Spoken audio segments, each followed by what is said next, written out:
ካሊ ናብ ምስኦሙን ዝራኸብ ዋላ እንተኾነ ናብ ጌታቸው ረዳ ክንሓልፍ ኢና እስከዚኣ ግን እንግደኩም መጀመርያ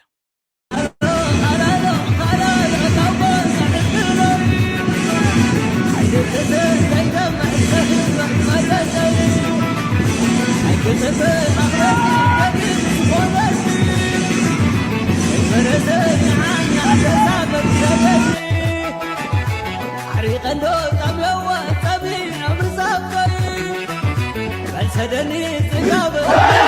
فرسي ومعرف فرسي وسدني معدي ومعرف فرسي وسدني معدي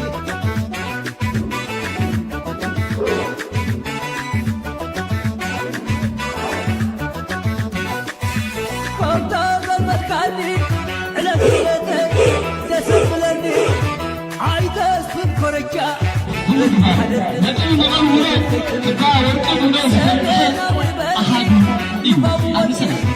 فرسلني فرسي حقي تبعي بمنتا أو حنكواتا بلتقنتا أو حنكواتا بلتقنتا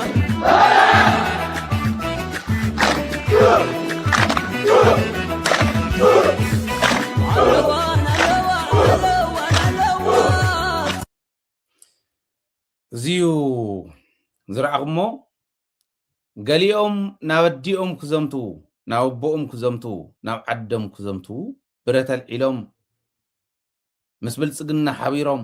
مستمدتاتهم دقوا من حاتهم زدفرو برتل علم مسبل سجنا كقالوا سيخدو ولا تم 30% 10% ترف النبلهم قاليهم جن تقرأي بملئتها أنتا كم تزرعقمو تدالي يصنحهم الله نحن أين خدمون تنقاسي يكونن صحتاري يكونن حزب تقرأي كاب حزب تقرأي زوز أسراويتون صحتاري يكونن انت نخيوم وقن دم زبكي سراويتيو سراويت تقرأي بتكبر رئيمو يوم تشيشوش يوم ماريخوم نازولو كولونيلاتهم جنرالاتهم زيوم يوم مناعسي يوم تخكليو مناعسينا بتكنولوجي زمن بزمصو معباله كنطفو مدلنا دليتنا نسيو جن اين نبرن تيلمخا او عالم زليو اسرائيل وانت تغبرو ايران وانت تغبرو يوكرين وانت تغبرو زلا راشا وانت تغبرو تشاينا وانت تغبرو زلاي امريكا وانت يترفت تغبرو زلا ابانا راح تجمر يكون حدا كم حزب خن امنلن كم حزب خن صرحلن زلنا جن كومزي زبل ነገር نحدن مጨረሻን ጊዜ ናብ ናይ ቴክኖሎጂ ውግእ እንተድልዩን ናብ ናይ ቴክኖሎጂ ውግእ ከሳገር ዝኽእል ጉዕዞ ከህልወና ክኽእል ኣለዎ ናብኡ ክንሳገር ክንክእል ኣለና መሪሕነትና ንሱ ክገብር ክኽእል ኣለዎ ዝብል ኢና ክንሳገር ዘለና ዝብል ከቕምጥ ደልየ ሰራዊት ትግራይ ግን ድልው እዩ ዓዱ ክከላኸል ሪሙ ከኽብር መንነቱ ከኽብር ብማንም ባንዳ ኣዲስ ኣበባ ኮይኑ ስለ ዝተጋህተፈ ዝልወጥ ነገር የለን ሰራዊት ትግራይ እቲ ትማሊ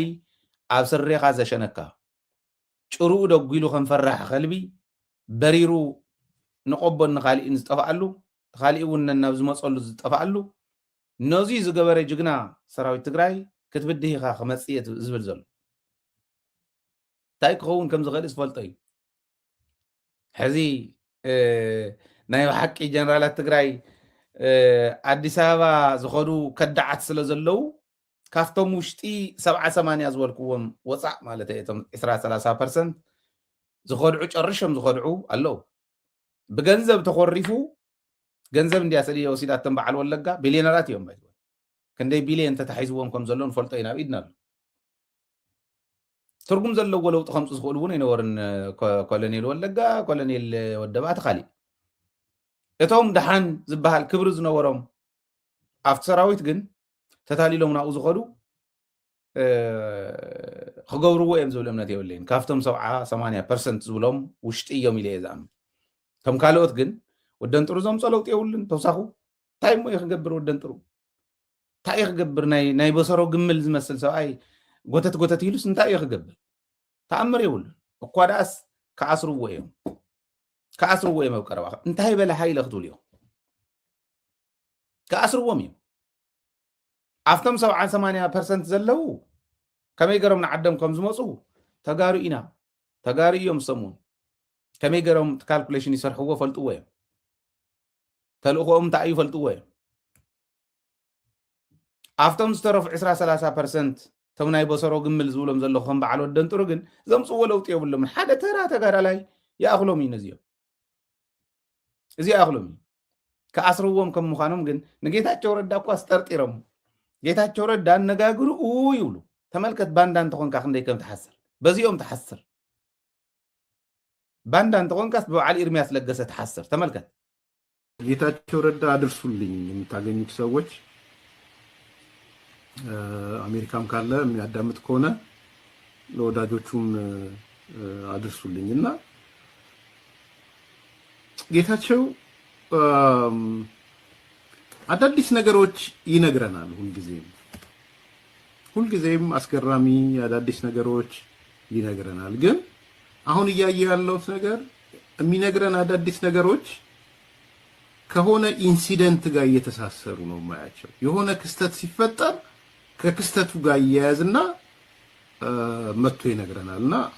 እንደዚህ አይነት ፓርት ብዙ አልወደድኩትም የምሬን ነው አልወደድኩትም ያልወደድኩት ፓርት እንትን ስለሚመስል ነው ፎር ኤኒ የሆነ አክሽን ሲያይ ሪአክሽን እየሆነብኝ ስለሄደ ነው ያንን ያልወደድኩት እኔ ንገሩት በግልጽ የምታገኙት ሰዎች ለምሳሌ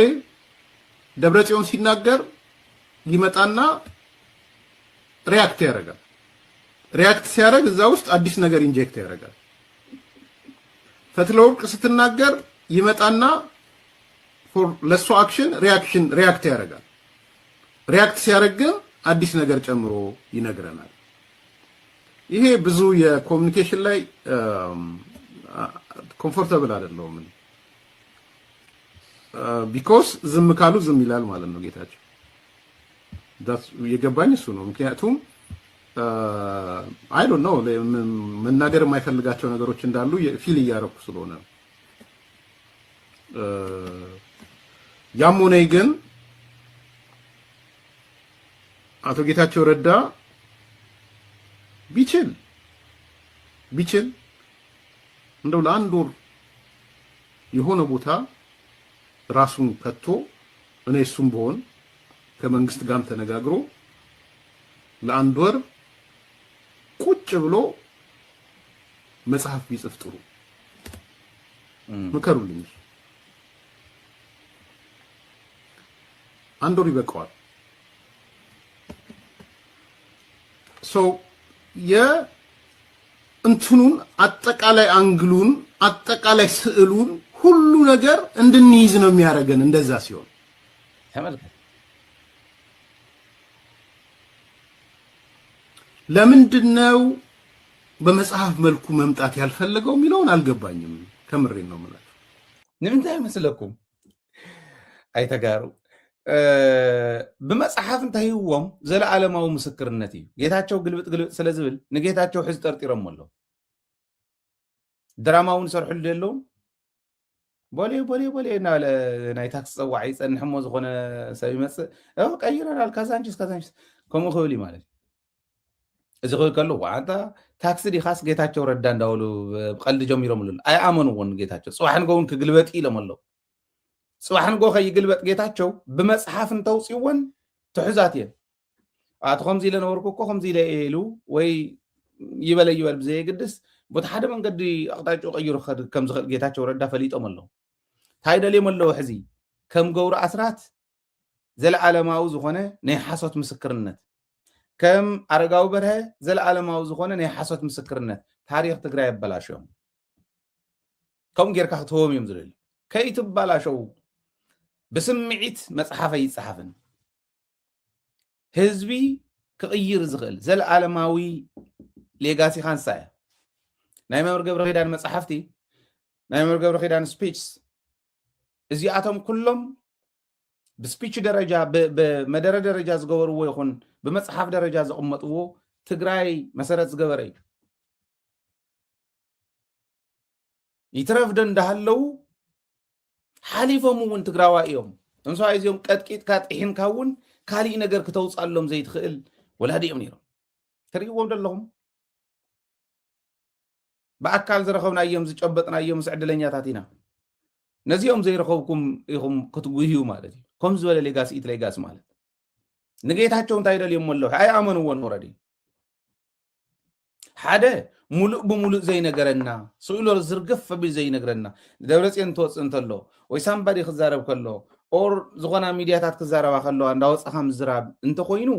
ሪአክሽን እዩ ይብለሎ በቃ ንዑዝ መልስ ትመስል ያ ዘቕምጥ እምበር ሙሉእ ብሙሉእ ጭርስ ቢልና የትግራይ ጉዳይ አይነገረና ሙሉእ ብሙሉእ ንዕኦም ናይ ምውራድ ኣብ ቅድሚት ኮይኑ ፊተብራሩ ኮይኑ ዓዶም ምውራድ ህዝቦም ምውራድ ኣይተቃለሰን ይብሉ ዝኩሉ እንዳዋረዳነ ተዓዲ ኣይ ኣኸሎሙን ኣይጸገቡን ንምንታይ መስልኩም ኣብ ልዕሊ ትግራይ ዘለዎም ጽልኢት ኢለኩም ዘለዓለም እዚ ኣብ ደንብ ክትሕዝዋ ደለ ኣብ ልዕሊ ትግራይ ዘለዎም ጽልኢት ኢንፊኒቲ እዩ መወዳእታ ይብሉን መወዳእቱ ኢንፊኒቲ እዩ ኢንፊኒቲ ኢልካ ተቐምጦ ማለት ሶይሉ መወዳእታ ዘይብሉ ምዕቀን ሚዛን ዘይብሉ ጽልኢት ኣሎ ሕዝ እንታይ ደልዮም ኣለዉ ጌታቸው ሃለወ ያሃለወ ተመለሰ ተቀየሰ መጽሐፍ እንተይውና ጌታቸው ረዳ በዚህ ዘመን የጻፈው ምናምን እንዳውል ከምታ ናይ ገብሩ አስራት እናጣቀሱ ከምዚ ጌርና አይና እንዳውል ናይ አረጋው እናጣቀሱ ዝብሉወን ከም አንዳ ገወር ክዘልቁ በመጽሐፍ ይጻፈልና ይብለካሉ ሓደ ወርሒ ገለል ይበልሞ ሓደ ወርሒ እንተምጽሎም ድሕሪ ፔጅ ባይ ፔጅ እንዳበለ ትግራይ እናሳቀ ይነብር ከምኡ ክገብር እንተ ጌታቸው ነው ዓለይ ይበል ጌታቸው ካፍት ዝበደላ ንላዕሊ ክብድላ ይኽልን ትግራይ መጽሐፍ ስለ ተጻፈ አም መጽሐፍ ስለ ዘንበብዎ ናይ ገብሩ አስራት ስለ ዝጠቀሱ ገብሩ አስራት ኮ ተዋረደ እምበር ተሞግሱ ዲ ከም ገብሩ አስራት የድሕንኩም ከም ገብሩ አስራት ከም ምውራድ የድሕንኩም የዝብለኩ ገብሩ አስራት ኮ ተዋሪዲኒ ዓዲስ መርሐ ሰብ ለለካ ከምዙ ተራ ሸቃጥ ጎሾ ሻንጣ ተሸኪሙ ኣብ ድሕሪኡ ባክፓክ ሒዙ ዝዘውር ሰብ ኮ ይኹን ዓጃብ ተመዲብሉ መኻይን ተመዲበናሉ ኾሪዑ ኣማኻሪ መራሕቲ ዓዲ ኮይኑ ከይኸይድ በቃ ሰንፈላል በቃ ፀረ ዓድኻ ፀረ መሪሕነትካ እናኾንካ ኣነ እንተዘይ መሪሕ እያስ በቃ ኣይተምሕርን ኢልካ ምኻደ የዋፀኑ ገብሩ አስራት እውን ከምኡ እንተመሪፅ ጌታቸው ነው ዓለይ ይበል እዩ እቲ ዝበደለና ይኽለና ይባህል እየ ኣነ ካብኡ ላዕሊ እንተኸይድ ግን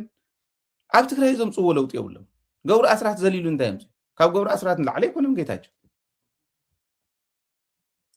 መንዩ እንታይ ማለት ዘሊሎም ዘምጽዎ ነገር የብሎም ተዝዕገሱ እዩ ዝሕሾም ተተንኮሎም ግን ራእዩ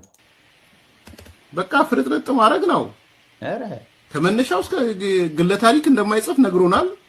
አምግላድ እንኳንም ግለ ታሪክ አልጻፈ በዚህ እድሜውም ግለ ታሪክ መጻፍ አለበት ብዬ አላምንም ግን በህወሓት ፖለቲካ ውስጥ የነበረው ቆይታ ከዛ ቀጥሎ ደግሞ ለውጡ ሲመጣ የነበረው ነገር ከነ ኔጌቲቭ ከዛ በኋላ ትግራይ ከገባ በኋላ ያለውን የጦርነት ጭቅጭቆች የጦርነቱን ወቅት ከጦርነቱ በኋላ የፕሪቶሪያ ስምምነት ከስምምነቱ በኋላ የሱ ወደ አመራር መምጣት የሱ አመራር ከመጣ በኋላ የነበረው ጭቅጭቅ ከዛ ተገፍቶ መውጣት እስካሁን ያለው እነዚህ 5-6 ቻፕተሮች ናቸው ፐርስፔክቲቭ ይሰጣሉ እና እሱን ይዘን ከዛ በኋላ ስንነጋገር በዛ ማዕቀፍ ውስጥ ነው የምንነጋገረው ኧረ አሁን ግን ምንድነው እየሆነ ያለው ለአክሽን ሪአክሽን ነው ያየውበት ያለው ይሄ ጥሩ አልመሰለኝም ቁጥር 1 ቁጥር 2ስ ለማንኛውም ከም ትዝበልኩኹም እዩ እዚ ቀዲምና ዝወጻሕናዮ እዩ እከለን እናጣቆስና ክንከይድ ዝኾነ ነገር እንዶ መትሓዝ እንዳሃበና እያ እሱ ሒዝና ንሕና ክንከዶ ኢና ዘረባ ሓሶት ምጥቋስ ዳሞ መንኪኢልኩም እሱ ሒዝና ንሕና ክንከዶ ኢና ብሎ ኣሎ ጌታቸው ግን መጽሐፍ ጽሒፉ ታዝነበረት ኩላ ሙልጭ ቢሉ ራጊፉ ክህቦም ድሕሪኡ ከም ማስቲካ ሓይኾም ክድርብይዎን ጌታቸው ተጠርጢርካ ካብልዎ ኣለዎ እኮ ሕዚ ትግራይ እናደፈአ ብዝኸደሉ ጸላእ እናተሳዕረ ብዝኸደሉ እናንተ ሰዎች እንደዚህ ታደርጋላችሁ ብለን ስንገምት ማድረግ ባለመቻላችሁ ምክንያት ኤው ከሰርን ስለዚህ እናንተ ከርቸሌ ትገባላችሁ እዚያም ኩሉ ነቶም ሰራዊት ዝመርሑውን ነቶም ፖለቲካ ዝመርሑውን ሕድሕድኪ ዋጋ ክትከፍሊ ኢኻ ሕድሕድኩም ክትከፍልዎ እዮም ሕድሕዶም ክከፍልዎ እዮም ብዝኾነ ኮይኑ ጌታቸው ረዳ ተጠርጢርካ ትበሃል ኣለኻ ኣነ ምኽረይ ከም ሰብ ዓብዪ ስሕተት ተሳሒትካ ኣለኻ ህዝቢ ትግራይ ከቢድ በደል በዲልካዮ ኣለኻ እስካዕ ሕዚ ዝገበሮ ብግሊ ቀይሚ ብግሊ ስምዒት ብኢጎ እዚ ስርዓት እዚ ናብ ስልጣን ከይመፅእ ዝኽኣልክዎ ኩሉ ክገብር እየ ከም ዝበሎ ሕወሓት ናብ ስልጣን ከይትመፅእ ናይ ሕወሓት መራሕቲ ናብ ስልጣን ከይመፁ ህዝቢ ትግራይ ዋጋ ክኸፍል ጌርካ ኢኻ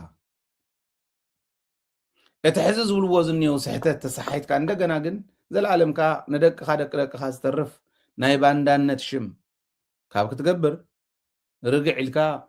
ናይ ጥዕናኻ ጉዳይ እንተትገብር ኣደብ ሒዝካ ኣብ ዘለኻዮ ኸፍ እንተትብል ኣሜሪካ እዩ ኸይዱ ዘሎ እንተይወፀ ቲያን ዓዘፍዘፍ እንተይበለ